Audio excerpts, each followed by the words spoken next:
esa guerra nos estorbaba. Y fueron ellos, los de siempre, los señores del campo y de la tierra, pues los que recurrieron a los cuarteles para cerrar a sangre y fuego ese proceso democrático y social abierto en nuestro país, porque ¿para qué queríamos la guerra? La guerra truncó ese proceso. Y por lo tanto no hay derecho a que los falsificadores o los nostálgicos pues digan que todos somos culpables, ¿no?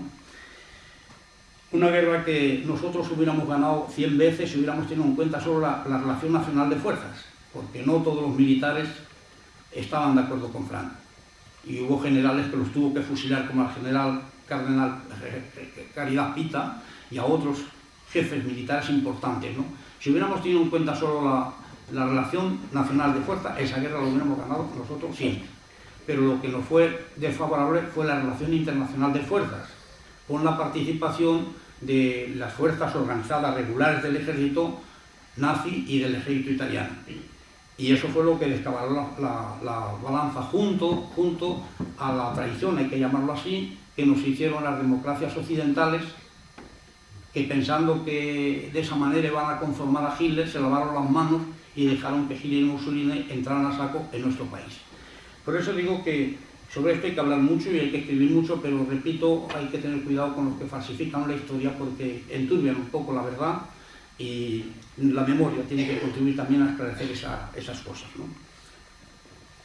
Como sabéis, nosotros en el periodo de la transición democrática que se llamó, que todavía nos sigue juzgando la historia, yo mismo, no sé, me juzgo a mí mismo, aunque yo no fui de los que participó en las negociaciones, ¿no? Pero yo sé que el futuro nos tendrá que seguir juzgando, ¿no?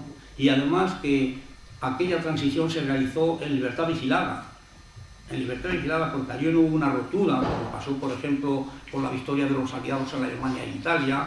Allí fue una negociación, además, con el propio poder franquista, que tenían todo en sus manos todavía, ¿no? Y empezamos a negociar con ellos, o empezaron a negociar con ellos. Y la vida es el arte, digo, la política es el arte de lo posible. No siempre se puede conseguir lo que deseamos, ¿no? Y también es un problema de relación de fuerzas. Y en efecto se hicieron muchas concesiones en aquel periodo y mucha gente nos echa en cara que, por ejemplo, no fuimos capaces de reivindicar a la República, de haber impuesto un referéndum para ver qué forma de Estado elegía el pueblo español, y todo eso es verdad, pero teníamos fuerza para hacerlo. Había entre las fuerzas democráticas el consenso suficiente para conseguirlo, porque no todos estamos de acuerdo. Los comunistas estamos de acuerdo, sí, en que había que exigir más cosas, pero no podíamos ir solos, no podíamos enfrentarnos solo con el futuro si no conseguíamos que todas las fuerzas democráticas estuvieran de acuerdo. La mayoría pensaban que no, que había que aceptar esa libertad, aunque fuera escasa, que había que ir ensanchando los caminos poco a poco y que ya seguiríamos avanzando, ¿no? Y así se produjo la concesión de la amnistía, porque una de las cosas que ahora nos echan en cara es que proclamamos una amnistía para todos, es decir, para que lo mismo los republicanos que los que combatieron al lado de Franco pues quedasen eximidos de sus responsabilidades. Y claro, pues esa amnistía es un obstáculo que habéis visto cómo se alzó inmediatamente cuando Garzón hizo imputar al régimen franquista, porque no es verdad que aquella amnistía se hizo. Pero no hay que confundir la amnistía con la amnesia, que es lo que está ocurriendo en este país. No hay que confundir la amnistía con el olvido.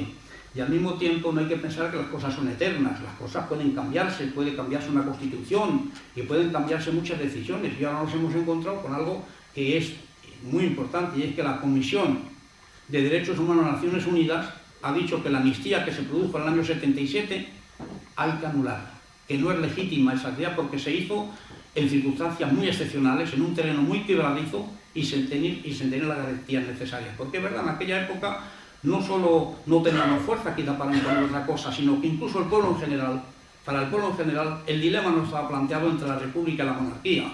El problema real para la gente estaba planteado entre la dictadura y la libertad, porque la gente lo que quería después de 40 años de dictadura era volver a sus casas, poder respirar tranquilos, y por eso digo que fue muy difícil, no es tan fácil enjuiciar, incluso ahora, la transición y las concesiones que tuvo que hacer. Pero evidentemente esas cosas pueden modificarse. Y ya digo que no somos nosotros los represaliados los más interesados, sino que la Comisión de Derechos de las Naciones Unidas hace pocos días ha dicho que esa amnistía promulgada en el 76-77 no es legítima y debe ser anulada. nosotros hemos luchado por conseguir una una memoria que pudiera dar respuesta a los sentimientos no solo de los represaliados, sino de todo el pueblo, de multitud de familias, y se consiguió que el año 2007, a finales de 2007, se promulgase en el Parlamento una ley de memoria histórica. Es una ley de memoria histórica que significó un paso positivo, porque evidentemente nos daba una base legal para luchar por la memoria histórica. Pero, sin embargo, era una memoria insuficiente. Era una memoria insuficiente porque se consiguió una pelea casi cuerpo a cuerpo con la derecha. Y yo creo que los socialistas, y lo digo con el mayor respeto, que estaban en el poder, no tuvieron el coraje suficiente para haber hecho que esa ley fuera más completa y fuera con un contenido mayor. Sobre todo, que resolviera una cosa que era capital para los represaliados, que quedaran automáticamente anulados todos los procesos y condenas dictados por tribunales franquistas, que eran tribunales ilegales, como pasó en Italia, como pasó en Portugal, como pasó en Italia, ¿no? Y eso, que parece que es fácil, no se ha podido conseguir. En 30 años de democracia no se ha podido conseguir. Yo muchas veces me encuentro con Ángela Grimao, la viuda de Julián, que fue asesinado en el 63, y me dice: Marcos, llevamos 30 años de democracia, ¿cuántos años más tenemos que esperar para que se rehabilite la memoria de mi marido y de tantos otros que lucharon y cayeron por la libertad? Y es verdad, es increíble que 30 años después vivamos esta situación y tengamos que estar mendigando por ahí la aplicación de una memoria histórica, recuperar el memorial de la resistencia, ¿no? Hay en Madrid, por ejemplo, un movimiento de nietos, y supongo que aquí habrá algo también, de nietos que se han enterado en estos últimos años, hace un año, hace 2 años, no más, de que sus abuelos fueran fusilados. O sea, ellos sabían que habían muerto y no sabían si era una pulmonía o un accidente, ¿no? Pero se han enterado ahora. Y a mi casa, porque saben que he estado en muchas cárceles, pues llegan muchísimos nietos y nietas a decir, con retratos de su abuelo, a ver si ha coincidido conmigo en alguna cárcel, para que les cuente cómo era su vida. Es decir, se han enterado ahora. En muchos casos, pero en pocos, en muchos casos, las familias a lo mejor no han querido trasladar a los hijos y a los nietos el dolor que ellos han sufrido. Pero la razón fundamental es que en el fondo todavía del recuerdo existe un temor y un miedo que no se ha disipado todavía. Y eso es tremendo, que a los 30 años de democracia tenga que haber esos cuidados. Yo tengo gente que trabaja con nosotros, una muchacha que se llama Eva, que la han fusilado al abuelo y trabaja conmigo, porque ellos han formado un foro que se llama Memoria y Libertad, y su madre, que ha sufrido la pérdida de su padre, pues la dice: hija mía, no te signifiques, que mira lo que le pasó a tu abuelo. Todavía a los 30 años. No hay en la gente la libertad y la seguridad, piensan que todo todavía puede estar en peligro. Y por eso digo, es tan interesante que nosotros sigamos luchando por conseguir una memoria histórica que corresponda a lo que nosotros necesitamos. Sobre todo, ya digo, lo que nos falta, bueno, está declarado sobre la simbología, acabar con la simbología franquista en los lugares públicos, en las plazas, en las calles y tal, pero sin embargo, eso no se aplica por ley. Es una ley, tenía que aplicarse, y sin embargo yo voy por muchos sitios y están todavía los símbolos franquistas, ¿no? No se han quitado todavía, o se hacen muy lentamente, y no hay una decisión por parte del gobierno para conseguirlo. Es decir, es como si se quisiera desactivar la memoria histórica, se quisiera desactivar esa ley de la memoria histórica, ¿no?